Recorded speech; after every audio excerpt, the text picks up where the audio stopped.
सकाळी आपलं मोठ्या पोल्ट्री मधलं काम आवरायचं होतं म्हणून काम आवरेलं आणि इथं आपलं गोठ्यामध्ये छोट्या पोल्ट्रीमध्ये आलो. आता ही आपली छोटी पोल्ट्री आहे आजपासून आणि ती मोठी. मग ही काय की इथं घरी आलतो तर इथं पाहिलं, अरे गाय आपली पांढरी आहे, तिला वासरू झालंय काळं.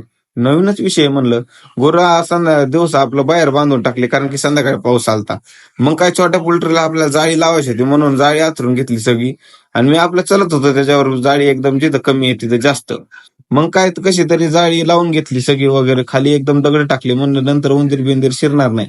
मग आपलं मोठ्या पोल्ट्रीवर आलो का आता हवा बिवा सुटली होती आणि आपल्याला पडदेवर घ्यायचे होते. म्हणून एक न पहिल्यांदा आल्या आल्या पडदेवर घेऊन टाकले आणि आतमध्ये आलो, म्हणलं आता भारी दिसते. पाणी संपलं होतं तेवढ्यात लाईट आली, मग पाणी पण चालू केलं. पोरांसोबत आम्ही आलतो नाश्ता करायला, तर हे पोरं म्हणलं अरे असला 40 रुपयाचं पॅकेट आहे ना, हे लय भारी लागतो. म्हणलं ओके ओके घ्या. मग काय आम्ही याला म्हणलं थांब रे, माझा लय तुझ्यावर जीव आहे म्हणलं खा. ते म्हणलं आयला खरंच जीव आहे बरं का, खर्च मी करतो. नाही त्याने मला चारलं, म्हणलं आता मी बी करतो म्हणलं खर्च. पण कशाचा कोणी खर्च आणि काय. गडी लागले अंडे खायला, अंडे खाल्ल्यास नंतर गाड्यांना म्हणलं क्वालिटी कशी आहे? क्वालिटी कशी आहे? एक नंबर बरं म्हणले क्वालिटी एक नंबर आहे, चला आता गावाक म्हणले अंडे खायला. हे गडी आले तर 5-5, 6-6 किलोमीटर गाडी घेऊन, काही ऍडमिट लागलं काय म्हणले. म्हणलं जाऊन द्या, चला आजचा ब्लॉग इथं संपून टाका.